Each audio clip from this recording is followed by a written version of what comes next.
नमस्कार दोस्तों, आप सभी का स्वागत है इस वीडियो में। दोस्तों, इस वीडियो में आपके साथ बात करने वाला हूं एसएससी स्टाफ सिलेक्शन कमीशन के द्वारा, यानी स्टाफ सिलेक्शन कमीशन ने आपके एसएससी ने 2023 के लिए जेएचटी और एसएचटी और जेटी इन तीनों की वैकेंसी निकाल दी है।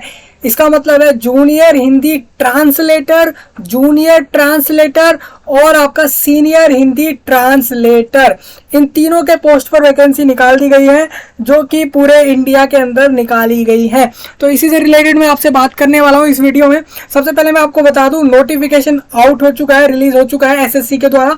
अब एसएससी, जिसको नहीं पता तो मैं आपको बता दूं, एसएससी स्टाफ सिलेक्शन कमीशन पूरा नाम है।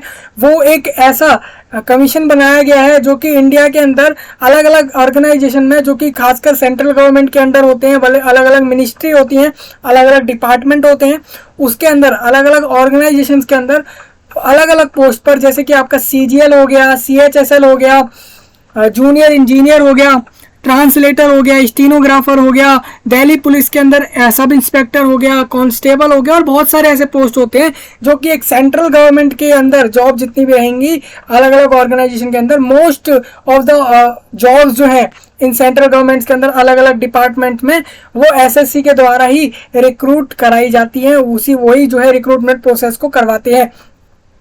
चलिए, ये तो हमारी बात होगी कि एसएससी होता क्या है। अब मैं वन बाय वन एक एक चीज क्लियर करूंगा। सबसे पहले मैं आपको बताऊंगा कि यहाँ पे ये सब कवर होगा कि जेएचटी की जो वैकेंसी निकाली गई, मतलब कि इन शॉर्ट में बोलूँ तो ट्रांसलेटर है, और वो हिंदी ट्रांसलेटर है। एक तो जूनियर में और एक आपका जूनियर ट्रांसलेटर रहेगा और एक सीनियर रहेगा।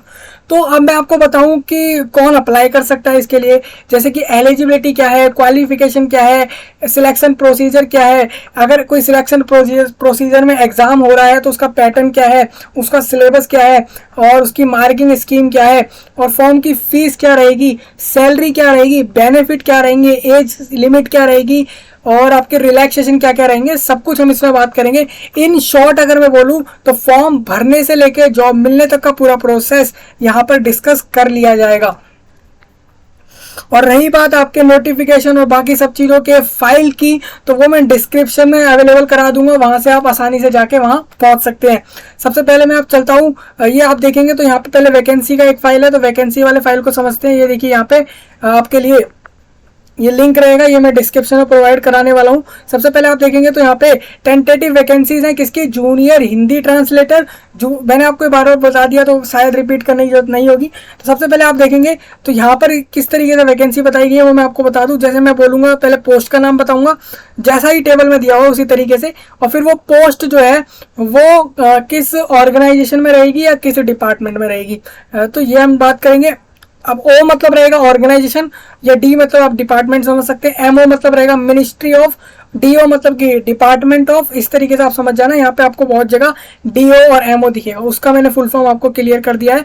साथ में मैं बताऊंगा कि वो पोस्ट जिस ऑर्गेनाइजेशन में निकाली गई है उसकी जो है कैटेगरी वाइज क्या वैकेंसी है, यानी कि जाति वाइज, यानी कि आपकी जो भी जाति होती है, जैसे कि आपके स्केड्यूल कास्ट हो गई, स्केड्यूल ट्राइब हो गई, यानी कि अनुसूचित जाति, जनजाति, अदर बैकवर्ड कास्ट, और बहुत सारी कैटेगरी हैं, तो उस हिसाब से मैं आपको बताऊंगा। अब मान लीजिए जहां पर 0 लिखा है तो आप उस कैटेगरी वाले कैंडिडेट हैं अगर, तो उसमें आपको अगर अप्लाई करना है उस जॉब के लिए, तो आप कैटेगरी रिजर्वेशन छोड़ के एक यूआर कैंडिडेट के तौर पे अप्लाई कर दीजिए उस जॉब के लिए, अगर आपको वो पोस्ट चाहिए। सपोज मानिए कि आप एक एससी कैंडिडेट रहे हैं मतलब अभी आज के टाइम पे, तो आप अगर देखेंगे तो एससी मतलब हो गया आपका स्केड्यूल कास्ट, यानी कि अनुसूचित जाति।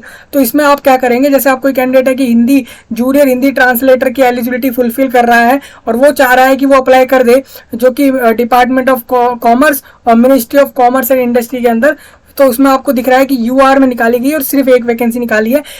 तो इस ऐसे में कैंडिडेट क्या कर सकता है, तो वो अपनी एससी कैटेगरी को छोड़ के अपना कैटेगरी सर्टिफिकेट के बिना ही वो जो है अपना एक यूआर कैटेगरी के तौर पे उस जॉब पे अप्लाई कर दे, तो इस तरीके से उसको जॉब मिल सकती है। अब देखिए, अब मैं ये भी बात करूंगा क्या आप फॉर्म भरते समय पोस्ट सिलेक्ट करेंगे या फिर एग्जाम के रिजल्ट के बाद सिलेक्ट होगी, ये भी हम बात कर लेंगे। तो अब मैं सबसे पहले आपको बता दूं, जो आपका JHT की वैकेंसी है सब ऑर्डिनेट ऑफिस की, उसमें आपका डिपार्टमेंट ऑफ कॉमर्स के अंदर रहेगी, एक ही वैकेंसी है। अभी आप बात करता हूँ नेक्स्ट JHT की। अब मैं बार बार JHT बोलूंगा, आप समझ जाना, जूनियर हिंदी ट्रांसलेटर, सबको शॉर्ट फॉर्म में लेके चलेंगे। तो JHT जो आपका department of science and technology में जिसका भी इंटरेस्ट हो, अब वैसे तो अभी यहाँ पे क्लियर नहीं है, उसके बारे में क्लियर करूंगा, आप चूज करेंगे या फिर जो है आप अभी चूज करेंगे रिजल्ट के बाद चूज करेंगे, ये एक कॉमन सा जो है एक सवाल उठ रहा होगा। दूसरा आप देखेंगे यहाँ पे तो टोटल वैकेंसी 5 है यहाँ पे। JHT की यहाँ पे ministry of electronics and information technology के अंदर 4 वैकेंसी है, जिसके अंदर 2 अनरिजर्व कैटेगरी की है और एक EWS की और एक SC की रहेगी। बाकी ST OBC वाले यहाँ अप्लाई नहीं कर सकते, वो एक अनरिजर्व के तौर पर अप्लाई कर सकते हैं। अब आपको बता दूं यहाँ पर सेम यहाँ पर दिया, ये भी दिया हुआ है OH और HH हार्ड ऑफ हियरिंग, और ये डिसेबिलिटी वाले कैंडिडेट्स के लिए लिखा है। जैसे आप देखेंगे तो ये सेकंड वाली जो वैकेंसी थी यहाँ पे जो 5 है, इसमें से 5 में से एक उनके लिए भी है, तो इस तरीके से रहेगी।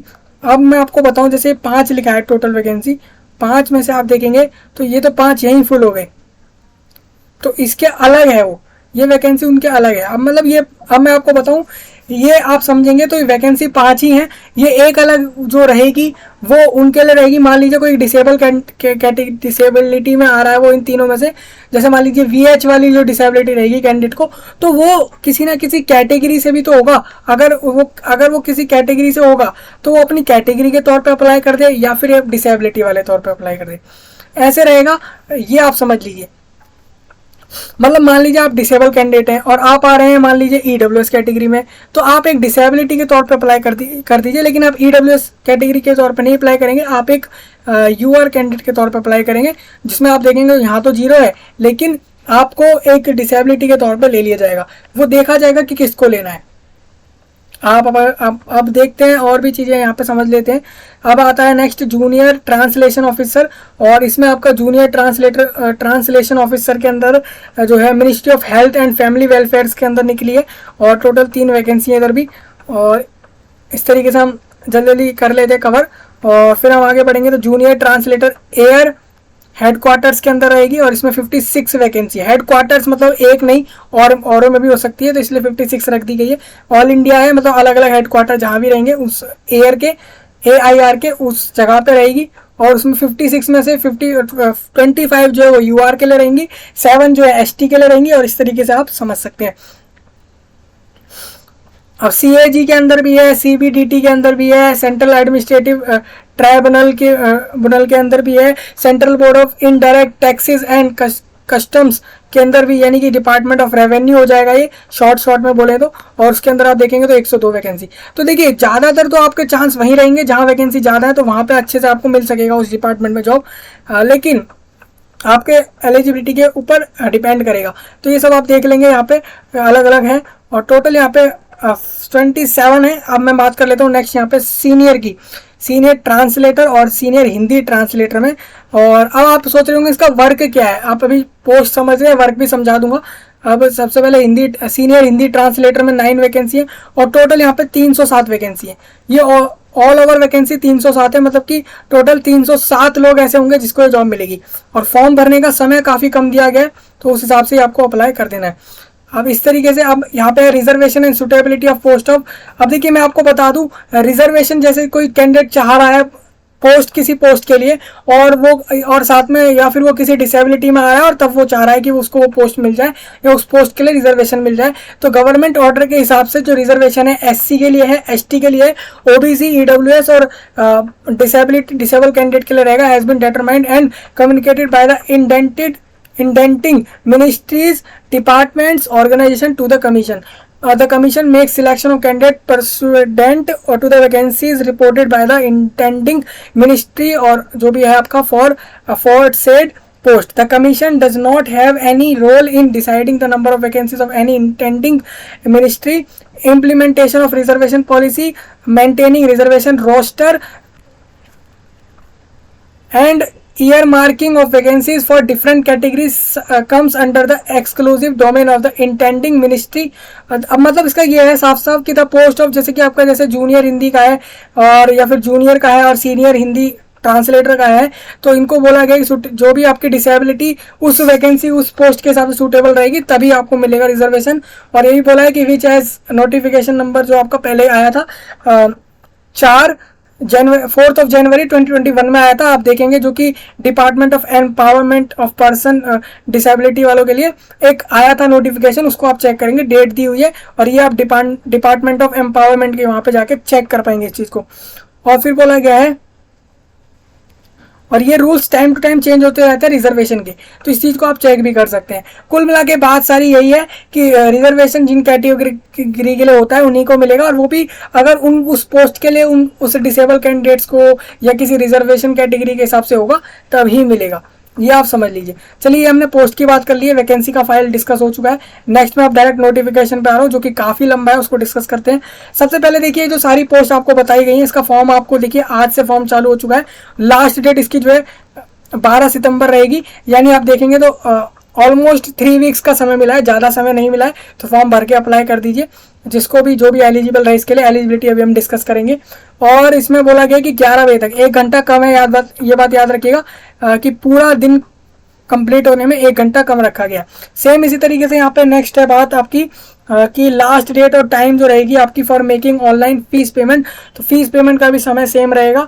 और करेक्शन के लिए समय मिलेगा कि 13 और 14 दो दिन का समय मिलेगा, 13 और 14 सितंबर का समय मिलेगा।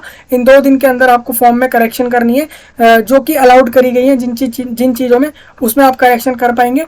और अगर आपसे गलती हो जाती है अभी फॉर्म अप्लाई करते में, अभी देखिए यहाँ पे आपको ये क्लियर कर दिया कि यहाँ पे कंप्यूटर बेस्ड एग्जाम होगा, पेपर 1 उसे को कहा जा रहा है, और ये अक्टूबर में होगा, यानी कि 2023 में अक्टूबर में ये एग्जाम होने वाला है। तो आप प्रिपेयर रहें कि सितंबर के मिड तक फॉर्म भरवा के और फिर आपको कम से कम 2 से 3 वीक्स का समय मिलेगा, उसके बाद एग्जाम होगा।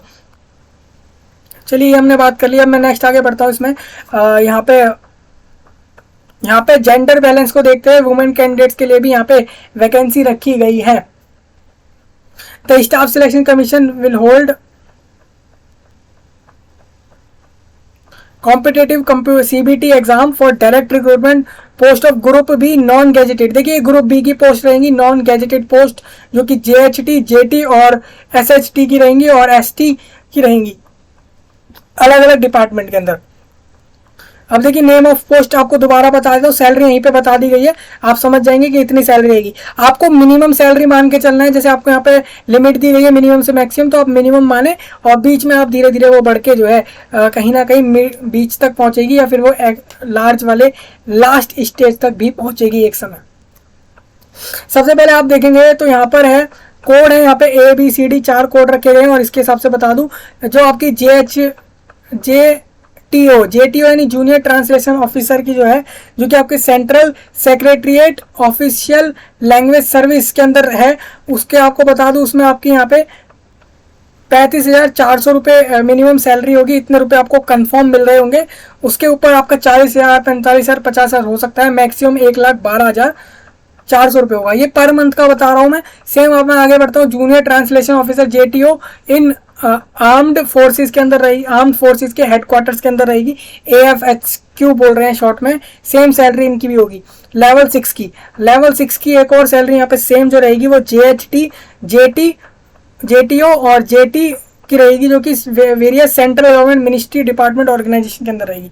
तो देखिए मैं आपको बता दूं, आप ये जो मैंने आपको तीनों कोड बताए इनकी सेम सैलरी है। अब बची बात आपकी सीनियर की, सीनियर हिंदी ट्रांसलेटर यानी कि SHT और ST की जो रहेगी सेंट्रल गवर्नमेंट के मिनिस्ट्री और डिपार्टमेंट्स के अंदर, तो इसमें आपकी 44,900 रुपये से लेके और 1,42,400 रुपये के बीच में होगी। तो आप मान लीजिए कि 45,000 यहाँ पे मिनिमम आपको मिल रहे होंगे, जॉब जैसी आपको लगेगी उसके साथ ही। चलिए ये तो बात हो गई हमारी। अब हम सैलरी की बात हो गई, पोस्ट की बात हो गई। जो हमने पीछे भी देखा था वैकेंसी वाला अलग से फाइल था, उसको वही सेम चीज़ यहाँ पे नोटिफिकेशन में डाली गई है, इसको आप समझ सकते हैं। अब रिजर्वेशन ये वाला हम डिस्कस कर चुके हैं।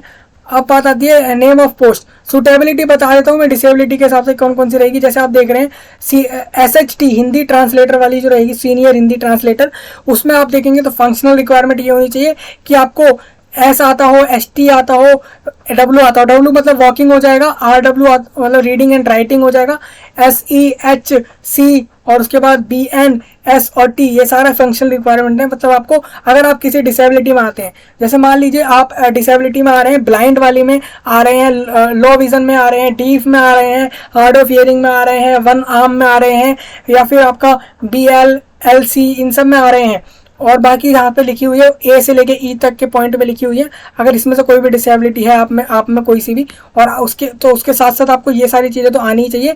जैसे कि आपको राइटिंग और स्पीकिंग, स्टैंड खड़े होना आना चाहिए, सिटिंग आना चाहिए, मतलब बैठना आना चाहिए, खड़े होना आना चाहिए, चलना आना चाहिए, ये सब चीज़ें आनी चाहिए SHT के पोस्ट के लिए। अब देखिए अब आपको बताऊँ JT और JHT और JT के लिए ये आपकी फंक्शनल रिक्वायरमेंट है, और ये आपकी डिसेबिलिटी इसमें एक्सेप्ट होगी।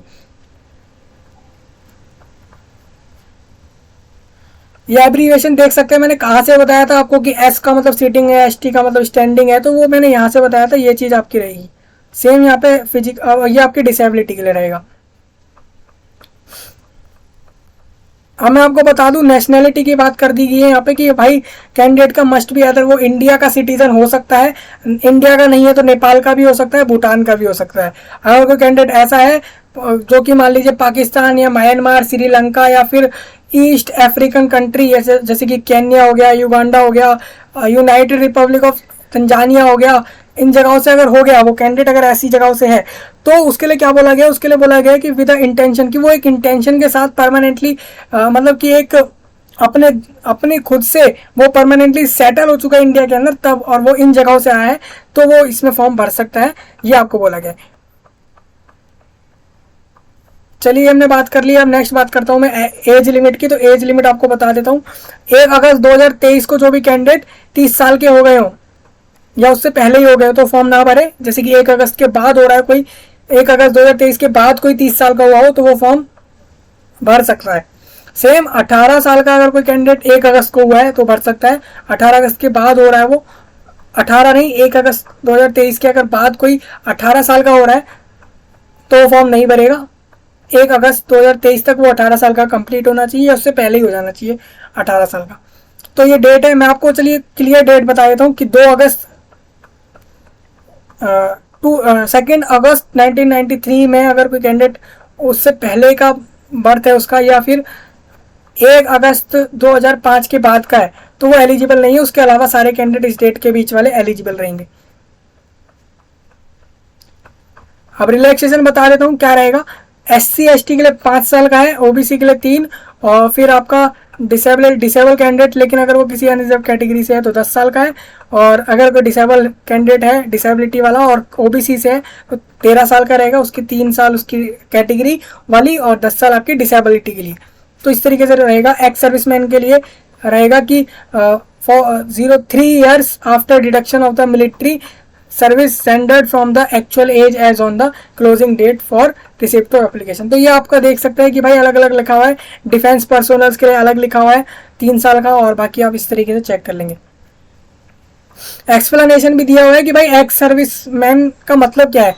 Means a person who has served in any rank whether as a competent or non competent in the regular army में गया हो वो कैंडिडेट, या फिर वो नेवी में चला गया हो, रेगुलर नेवी में, एयरफोर्स के अंदर और इंडियन यूनियन के अंदर, तो वो किसी रैंक, एनी रैंक मतलब होता है कि किसी न किसी पोस्ट पर हो, वो रेगुलर आर्मी में या फिर रेगुलर नेवी में, एयरफोर्स में इंडिया के अंदर, तो उसको लिया जाएगा एक्स सर्विसमैन के अंदर। तो ये बात आप क्लियर कर लीजिए यहाँ से देख के कि एक्स सर्विसमैन का मतलब क्या होता है। और जिनको रिजर्वेशन मिलेगा वो फॉर्म सर्टिफिकेट सबमिट करेंगे यहाँ पे फॉर्म भरते समय। अब ये स्क्राइब का क्लियर कर देता हूँ। स्क्राइब मतलब रहेगा कि आप अगर कोई ऐसा डिसेबल कैंडिडेट है और वो चाह रहा है कि वो किसी स्क्राइब को यूज़ करे एग्ज़ाम लिखने के लिए, अगर कोई कैंडिडेट डिसेबल है, हो सकता है किसी कारण से हो, तो ऐसे में वो स्क्राइब यानी कि सेकंड पर्सन यानी कि दूसरे पर्सन को वो अरेंज कर सकता है यहाँ पे अपना एग्ज़ाम करवाने के लिए। उसके भी कुछ रूल होते हैं, वो यहाँ पे आप देख सकते हैं क्या क्या रूल होते हैं। और फिर इसके लिए एक फॉर्म भरा जाएगा और वो फॉर्म आपके रजिस्टर एप्लीकेशन फॉर्म के साथ सबमिट होगा। अब एसेंशियल एजुकेशन क्वालिफिकेशन की बात कर लूँ तो 12 सितंबर 2023 तक मांगी गई है एसेंशियल क्वालिफिकेशन, यानी पढ़ाई वाली, कि आपका 10th 12th जो भी मांगा जाएगा उसके बारे में डिस्कस करते हैं। जो आपकी पोस्ट कोड ए से सी तक थी, यानी कि GHT और JTO की थी, JT की थी, तो इसमें आपको बता दूं, इसमें आपके पास मास्टर डिग्री होनी चाहिए of a recognised university in Hindi with English. आपके पास मास्टर डिग्री हो हिंदी के साथ, हिंदी में इंग्लिश के साथ, मतलब कि हिंदी में और इंग्लिश में एज अ कंपलसरी सब्जेक्ट। आपके पास हिंदी और इंग्लिश एक कंपलसरी सब्जेक्ट होने चाहिए आपके मास्टर डिग्री में, और आपने मास्टर डिग्री कर ली हो। अब कोई ऐसा कैंडिडेट है जिसने मास्टर डिग्री करी हो इंग्लिश में with Hindi as a compulsory. अब देखिए कोई कैंडिडेट ऐसा होगा जिसने मास्टर डिग्री कर ली हो, हिंदी में मास्टर डिग्री करी है और इंग्लिश उसके पास जो है वो कंपलसरी सब्जेक्ट रहा था। सेम वो कैंडिडेट जिसने इंग्लिश में करी हो मास्टर डिग्री और उसके पास हिंदी एक कंपलसरी सब्जेक्ट रहा हो, या फिर मास्टर डिग्री करी हो किसी भी सब्जेक्ट में अदर देन हिंदी या फिर इंग्लिश विद हिंदी मीडियम में, और उसके पास इंग्लिश एक कंपलसरी सब्जेक्ट रहा हो। तो ये सारे कंडीशन है, आप देख सकते हैं सब में और लगा हुआ है, यानी कोई भी एक चीज़ होनी चाहिए। अब मैं नेक्स्ट आपको बता दूं, एंड कुछ लिखा है साथ में आपका जो है रिकॉग्नाइज्ड डिप्लोमा होना चाहिए या फिर सर्टिफिकेट कोर्स होना चाहिए translation from Hindi to English, Hindi से इंग्लिश में या फिर इंग्लिश से हिंदी में करना आना चाहिए। ऐसा आपका डिप्लोमा सर्टिफिकेट कोर्स का होना चाहिए, मतलब कि आपने एक डिप्लोमा करा हो या एक सर्टिफिकेट कोर्स करा हो जिसमें आपको ट्रांसलेशन का सर्टिफिकेट मिला हो, जिसको आप हिंदी से इंग्लिश में कर पाते हो या इंग्लिश से हिंदी में कर पाते हो। 2 years experience of translation work from, आपका 2 साल का एक्सपीरियंस भी चाहिए होगा यहाँ पे, ये आपको बता दिया गया। जो आपका स्टेट या फिर सेंट्रल गवर्नमेंट के ऑफिस के अंदर का होना चाहिए, मतलब आपने किसी स्टेट गवर्नमेंट या फिर सेंट्रल गवर्नमेंट के ऑफिस के अंदर ये सब करा हुआ है 2 साल का एक्सपीरियंस, तभी वो आप कर पाएंगे यहाँ पे, ये आपको बता दिया गया। चलिए ये क्वालिफिकेशन हो गई है। अब कोड जो डी था हमारा, जो SHT और ST का था, उसके लिए बता दूं मास्टर डिग्री चाहिए होगी हिंदी में, English as a compulsory subject, same वही सब है। यहाँ पे एंड में आप समझ लीजिए, एंड में यहाँ पे ये रहेगा, यहाँ पे आपका और 3 years आपके पास डिप्लोमा सर्टिफिकेट होना चाहिए हिंदी से इंग्लिश ट्रांसलेशन का, ये आपको बता दिया गया है। तो हमने ये क्वालिफिकेशन डिस्कस कर ली। अब मैं आगे बढ़ूंगा यहाँ पे how to apply and application fees. तो एप्लीकेशन फीस और कैसे अप्लाई करेंगे उसके बारे में बात कर लेते हैं। सबसे पहले तो यहाँ पर फीस क्या है, ये करेक्शन का समय आ गया है और क्या क्या करेक्शन, देखिए इन पॉइंट्स को जरूर देख लेना आप अच्छे से कि भाई क्या क्या करेक्शन हो सकता है। मैं ये बात क्लियर कर देता हूँ, यहाँ से आप पूरा नीचे तक देखेंगे कि फॉर्म में क्या क्या करेक्शन आप कर सकते हैं। सेंटर्स ऑफ एग्जामिनेशन की बात करता हूं। अब देखिए फॉर्म की फीस 100 रुपीज़ है और 100 रुपीज़ सिर्फ जनरल कैटेगरी के लिए है और EWS के लिए, और OBC वालों के लिए रहेगी, जिसमें आपका एक तो क्रीमी लेयर की तो रहेगी, नॉन क्रीमी लेयर का भी कंफर्म नहीं है। जब आप फॉर्म भरेंगे वो आपको दिख जाएगा जब आप फीस पेमेंट के ऑप्शन तक जाएंगे। और रही बात आपकी SC ST के लिए, तो उनके लिए फीस नहीं है, ये आपको यहाँ पे बता दिया गया। और डिसेबल कैंडिडेट के लिए भी फीस नहीं होगी, ये भी मैं आपको बता देता हूँ, उनके लिए फीस नहीं है। सेंटर एग्जाम के क्या क्या रहेंगे, तो सेंटर रहेगा भागलपुर, पटना, पूर्णिया, आगरा, बरेली, कानपुर, लखनऊ, मेरठ, प्रयागराज, वाराणसी, ये सारे रहेंगे सेंटर आपके। और सेंटर के कोड लिख दिए गए हैं। साथ में आपको बता दूँ ये कौन कौन से रीजन या स्टेट में रहेंगे, तो बिहार और यूपी, उत्तर प्रदेश के अंदर रहने वाले हैं। सेम इनका रीजनल ऑफिस का है वो भी यहाँ पे लिख दिया गया है, मतलब कि बिहार और उत्तर प्रदेश का रीजनल ऑफिस SSC का जो रहेगा वो 34A महात्मा गांधी मार्ग, सिविल लाइंस, केंद्रीय सदन, प्रयागराज में है, यानी कि आपका यूपी में रहेगा। अब next Kolkata, port Blair, Gangtok और भुवनेश्वर और रांची के अंदर आपका रहने वाला है सेंटर, जो कि आपके अंडमान निकोबार आइलैंड, झारखंड और ओडिशा, सिक्किम और वेस्ट बंगाल से अप्लाई कर, जो वहाँ के कैंडिडेट रहेंगे उनके लिए।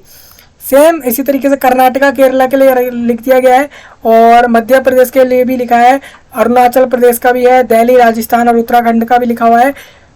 तो इस तरीके से आप अपना स्टेट और उसके बाद अपने अलग अलग चेक करेंगे कि कहाँ कहाँ कौन कौन सी सिटी में आपका एग्जाम होने वाला है। अब स्कीम ऑफ एग्जामिनेशन जान लीजिए। स्कीम ऑफ एग्जामिनेशन ये रहेगा,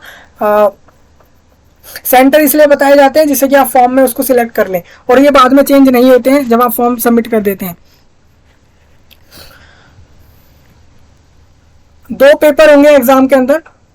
पेपर 1 रहेगा ऑब्जेक्टिव टाइप और पेपर 2 रहेगा आपका डिस्क्रिप्टिव।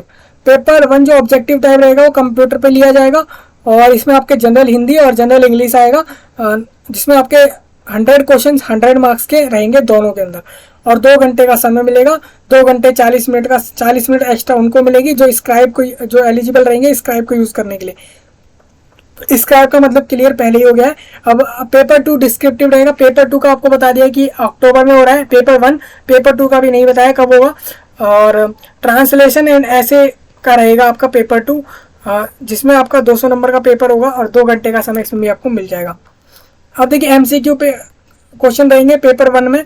इसमें आपकी नेगेटिव मार्किंग रहेगी 0.25 यानी कि 1/4% रहने वाली है हर क्वेश्चन की। मतलब आप मान लीजिए 5 क्वेश्चन आपने करे हैं पेपर के अंदर, 5 में से आपके 4 सही तो आपके 4 मार्क्स आ गए, और एक गलत तो एक गलत हुआ तो 0.25 कट जाएंगे तो आपके 3.75 मार्क्स आ जाएंगे।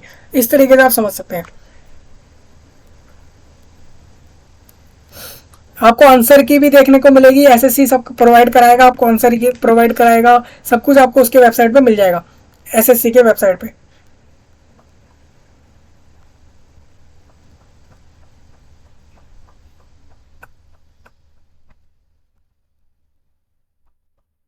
अब मैं आगे बढ़ता हूँ इसमें। अब पेपर 2 जो आपका रहेगा वो आंसर बुक आपको मिलेगी और एक आंसर शीट सी मिलेगी, उस पर आपको करना होगा पेपर 2, जिसमें आपको कैंडिडेट को अपना करेक्ट रोल नंबर लिखना पड़ेगा, उसको अपना सिग्नेचर करना होगा, लेफ्ट हैंड थंब इंप्रेशन करवाया जाएगा, ये सब आपके सेंटर पे होगा, ये सब आपको करना है। अब मैं आपको बता दूं इंडिकेटिव सिलेबस क्या है। तो पेपर 1 में जो आपका सिलेबस रहेगा वो रहेगा आपका लैंग्वेज और लिटरेचर के बेस पर करेक्ट यूज ऑफ वर्ड्स पे, फ्रेसेस, आइडियम्स, और आपका and ability to write the language correctly और प्रिसाइसली एंड इफेक्टिवली। और ये आपके डिग्री लेवल के रहेंगे, मतलब कि यानी आपके मास्टर डिग्री जो आपसे मांगी गई है इस सब्जेक्ट के अंदर जॉब पर, तो उसी के लेवल का आपका जो है हार्डनेस रहेगा या पेपर का लेवल रहेगा। अब पेपर 2 जो ट्रांसलेशन और ऐसे में हो रहा है, इसमें आपका जो सिलेबस होगा वो ये होगा कि आपको 2 पैसेज दिए जाएंगे फॉर ट्रांसलेशन के लिए। एक पैसेज आपका रहेगा translation from Hindi to English, and एक पैसेज आपका रहेगा इंग्लिश से हिंदी ट्रांसलेशन का। एंड ऐसे each in Hindi and English to the test the candidates translation skills, जो कि आपके ट्रांसलेशन स्किल को चेक करेंगे, and their ability to write as well as comprehensed the 2 languages correctly, precisely and effectively. मतलब आपको देखेंगे कि वो दोनों लैंग्वेजों का ज्ञान है या नहीं, आपको हिंदी से इंग्लिश ट्रांसलेशन आता है नहीं, या इंग्लिश से हिंदी ट्रांसलेशन आता है नहीं। दोनों में आपको ऐसे प्रोवाइड कराए जाएंगे और दोनों को वाइस वर्सा करना होगा। The level of the paper वो सेम रहेगा, आपका क्वालिफिकेशन जो उस पोस्ट के लिए बोली गई उस हिसाब से लेवल रहेगा, यानी कि मास्टर डिग्री आप इसको लेके चल सकते हैं।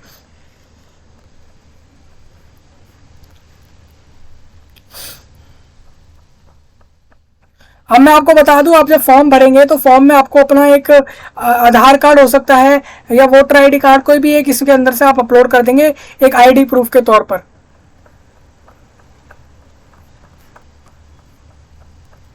डॉक्यूमेंट वेरिफिकेशन आपका होगा एग्जाम्स के बाद।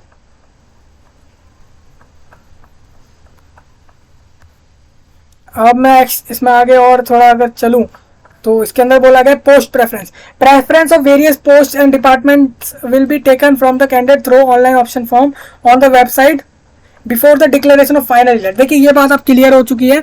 आप फॉर्म भरेंगे तो तब आप नहीं बताएंगे कि भाई आपको जूनियर ट्रांसलेशन की जॉब चाहिए या फिर जूनियर हिंदी ट्रांसलेटर की चाहिए या फिर आपको सीनियर हिंदी ट्रांसलेटर की चाहिए या फिर आपको सीनियर ट्रांसलेटर की चाहिए। ये जॉब आपसे अभी नहीं पूछी जा रही है, अभी आप फॉर्म भरेंगे, अभी आपको कोई पोस्ट प्रेफरेंस नहीं देना है कि कौन सा पोस्ट चाहिए आपको, ना ही आपको कोई डिपार्टमेंट चूज करना है। ये आप कब करेंगे, जब आपका आंसर की आएगा, आपका रिजल्ट आएगा, फाइनल रिजल्ट जो आपका रहेगा, मतलब पेपर 1 और पेपर 2 हो जाने के बाद उसकी पेपर 2 की भी आंसर की आ जाएगी, और उसके बाद आपका जब फाइनल रिजल्ट आ रहा होगा उससे कुछ दिन पहले, कुछ हफ्ते पर, 1 या 2 वीक पहले आपसे पोस्ट प्रेफरेंस फॉर्म भरवाया जाएगा एसएससी के ऑफिशियल वेबसाइट पे। ये डाउट आप क्लियर कर लेना। और ये जो पोस्ट प्रेफरेंस का सारा पार्ट दिया हुआ है, सारा पाठ्यक्रम जो दिया हुआ है, इसको अच्छे से पढ़ लेना। मोड ऑफ सिलेक्शन मैं आपको बता देता हूँ। जो आपका कंप्यूटर एग्जाम होगा पेपर 1, उसमें आपको 30% मार्क्स लाने हैं, यानी कि पेपर 1 जो आपका था वो 200 नंबर का पेपर था, जैसे हमने देखा भी था अभी जो उसका पैटर्न देखा था। तो 200 नंबर में से आपको 30% मार्क्स लाने पड़ेंगे, यानी कि आपको 60 नंबर से ऊपर लाने पड़ेंगे। और अगर आप किसी रिजर्वेशन कैटेगरी में आते हैं तो आपके हिसाब से रहेगा अलग अलग। EWS को 5% का रिलैक्सेशन दिया गया है और अदर कैटेगरी वालों को 10% का रिलैक्सेशन दिया गया है। मतलब कि अगर वो 40 नंबर से ऊपर ले आते हैं 200 में से, तो वो वहाँ से क्वालिफाइड कर जाएंगे नेक्स्ट लेवल के लिए, यानी कि पेपर 2 के लिए। और इनको कैटेगरी वाइज शॉर्टलिस्ट किया जाएगा पेपर 2 के लिए। आपको बता देता हूँ, आपकी कैटेगरी वाइज अलग अलग रैंक रहेगी, आप क्लियर कर लीजिए, यहीं पे आपको बता दिया मैंने। और बाकी इन पॉइंट्स को जरूर पढ़ें, ये सारे इंपॉर्टेंट हैं आपके लिए। Next resolution of tie case, सबको पता होता है कि मान लीजिए 2 कैंडिडेट या एक से ज़्यादा कैंडिडेट के नंबर, भले ही वो 4 हो, 5 हो, 10 हो, 20 हो, उनके नंबर सेम आ गए मान लीजिए पेपर में, पेपर 1 में भी और पेपर 2 में भी। तो ऐसे में किसी को तो ऊपर रखना पड़ेगा लिस्ट के अंदर। तो ऐसे में आपका ये होता है जिसके पेपर 2 में मार्क्स ज़्यादा है उसको ऊपर रखेंगे, क्योंकि वहाँ पे आपकी स्किल टेस्ट हो रही थी, तो इसलिए आपको पेपर 2 वाले को ऊपर रखा जाएगा। फिर उसके बाद अगर वहाँ पे भी सेम आ गए मार्क्स, तो वहाँ पे फिर मार्क्स जो पार्ट 1 में, जो पार्ट 1 था पेपर 1 का जनरल हिंदी वाला, उसमें उसको देखा जाएगा, क्योंकि हिंदी ट्रांसलेटर की जॉब है इस वजह से। उसके बाद आपका डेट ऑफ बर्थ देखा जाएगा। ये प्रेफरेंस है, इस तरीके से देखेंगे। एसएससी वाले अपना जो ऑर्गेनाइजेशन है वो इस तरीके से देखेंगे कि उनको किस तरीके से टाई केस सॉल्व करने। ये आपके मिसकंडक्ट के रूल लिखे हुए हैं कि भाई आपने अगर ऐसा करा, जैसे कि मान लीजिए आपने एग्जामिनेशन वेन्यू बिना किसी को बताए, बिना किसी टीचर को, इन्विजिलेटर को, एग्जामिनर को बताए एग्जाम हॉल को छोड़ के चले गए, तो इसमें आपका 2 साल का डिपार्टमेंट हो जाएगा। डिपार्टमेंट मतलब होता है, हो सकता है आप कभी 2 साल अगले एग्जाम ना दे पाए, कोई सरकारी एग्जाम ना दे पाए, या फिर कोई भी एग्जाम जॉब का या किसी एडमिशन का या ना दे पाए। वो आपके अलग अलग रूल होते हैं, वो आप इससे समझ लेंगे। तो अलग ये सारे पॉइंट लिखे हैं और उनके ऊपर डिपार्टमेंट पीरियड भी लिखा हुआ है। हम इसको डिस्कस नहीं करेंगे। और अब इस तरीके से हम, अब इम्पोर्टेंट इंस्ट्रक्शन है कैंडिडेट के लिए, तो ये सब आप पढ़ सकते हैं, आपके लिए इम्पोर्टेंट है। अब आपकी बात आ जाती है कि फिजिकल लिमिटेशन है किसी को एग्जाम लिखने के लिए, जिसके कारण वो फिर स्क्राइब को यूज़ करेगा, किसी सेकंड पर्सन को यूज़ करेगा एग्जाम कराने के लिए। तो यहाँ पर आपको बता दूँ कि ये सर्टिफिकेट आपको फिल करना होगा और सबमिट करना होगा फॉर्म के साथ ही। जिन्होंने नहीं करवाया अभी जाके करवा सकते हैं फॉर्म की डेट के अंदर अंदर। ये रहेगा आपका अंडरटेकिंग रहेगा कि आपको अपना खुद का, अब आप नहीं चाहते कि एसएससी आपके लिए अरेंज करे स्क्राइब, या फिर एसएससी शायद यहाँ पे नहीं कर रहा हो, फिर आपको ही अपना स्क्राइब अरेंज करना है। तो इसमें आप ये वाला फॉर्म भर देंगे और फिर इसको सबमिट कर देंगे। अब यहाँ पे कैंडिडेट को अपना सिग्नेचर करना है, जिसको विद डिसेबिलिटी, जिसको डिसेबिलिटी हो वो यहाँ पे अपना साइन करेगा।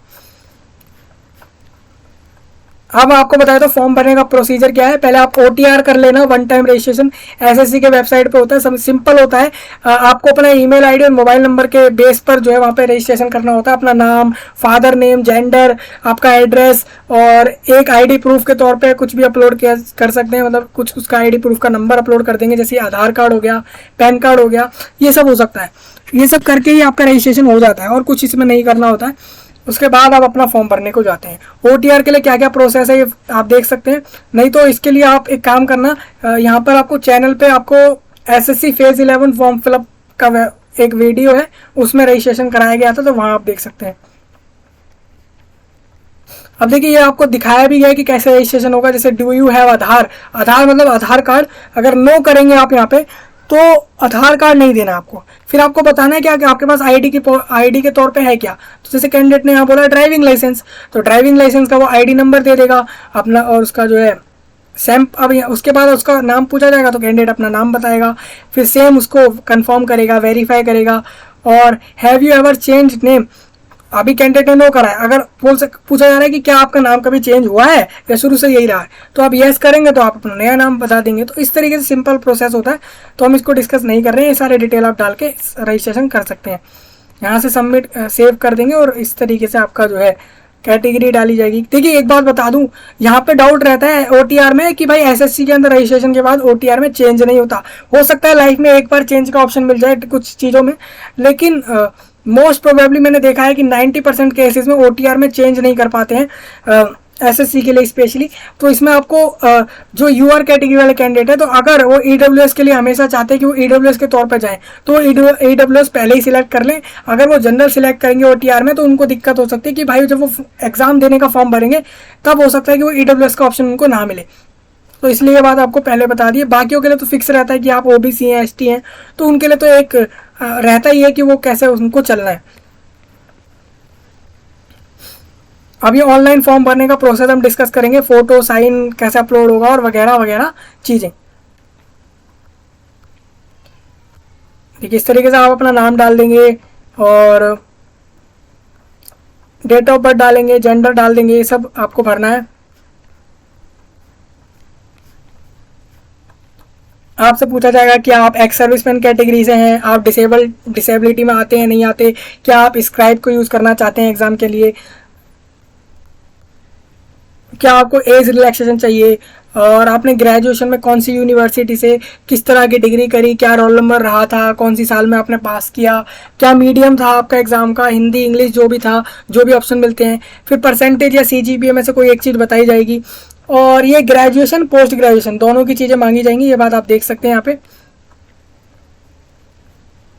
और फिर आप एक प्रीव्यू करेंगे। अब देखिए ये आपका ये सारी डिटेल आने के बाद अब मैं आपको बता दूं, आप एक अब फिर अपना फ़ोटो साइन ये सब अपलोड कर देंगे और फिर उसको प्रीव्यू करेंगे। और फिर फिर आप उसको फीस पेमेंट करके सबमिट करेंगे। ये आपका पूरा प्रोसेस फॉर्म भरने का। अब सर्टिफिकेट आपको बता दूं, ये डिफेंस वाले कैंडिडेट इसको सबमिट कर देना, एक्स सर्विसमैन वाले इसको सबमिट कर देना, SC ST कैटेगरी वाले ये सबमिट करेंगे फॉर द रिलैक्सेशन। और इन द एज लिमिटेशन, मान लीजिए आपके एज लिमिटेशन के हिसाब से आपको रिलैक्सेशन चाहिए तो आप ये सबमिट करेंगे।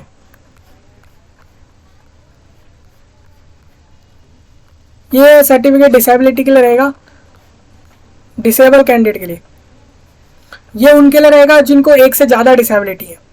हो सकता है किसी कैंडिडेट को हार्ड ऑफ हियरिंग भी हो, और हो सकता है कि उस कैंडिडेट को डीफ हो या फिर उसको लो विजन हो, तो हो सकता है। तो एक से ज़्यादा डिसेबिलिटी इस तरीके से आपकी कहलाएंगी।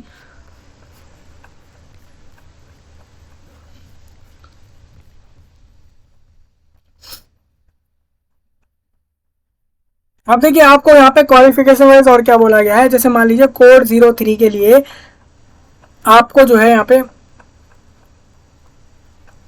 सर्टिफिकेट होना चाहिए, ट्रांसलेशन के अंदर डिप्लोमा होना चाहिए, BA कराओ, BA ऑनर्स कराओ, BCom कराओ, BCom ऑनर्स कराओ, BSc कराओ। ये सारे कैंडिडेट्स एलिजिबल हैं जिनका भी जिस भी फील्ड का नाम लिखा हुआ है। अदर्स वाले भी एलिजिबल रहेंगे। अब यहाँ पे फ़ोटो दी गई है, आप जब फॉर्म भरेंगे तो फ़ोटो आपको इस फॉर्मेट में अप्लाई करनी है कि ये वाली फ़ोटो रहे। इनमें से जैसे मान लीजिए ये वाली फ़ोटो ना हो, ज़्यादा क्लोज ना हो जाए, फ़ोटो की पूरी चेहरे में ही कैमरे को घुसेड़ दिया है इस तरीके से ना हो, हैट ना पहना हुआ हो, कोई चेन वैन जैसा कुछ पहना ना हो, हैट मतलब टोपी हो जाएगा, और बाकी सारी चीज़ें ऐसी ना हो। तो ये सारा प्रोसेस रहेगा। और मैं आपको बता देता हूँ इसके अंदर एक तो आपका रहा कि सबसे पहले आपको OTR करना पड़ेगा। ये इस तरीके से आप ये पूरा सारा भरेंगे, और मैं इसको अवेलेबल करा रहा हूँ डिस्क्रिप्शन में हर एक चीज़, तो आपको इससे कोई प्रॉब्लम यहाँ से होगी नहीं। तो आप देख सकते हैं मैंने आपको सैलरी सिलेबस एक एक चीज़ डिस्कस करी है जॉब से रिलेटेड, और आप अप्लाई कर सकते हैं अगर आप एलिजिबल हैं तो। और हम आपसे मिलेंगे नए टॉपिक में, तब तक के लिए आप सभी का धन्यवाद।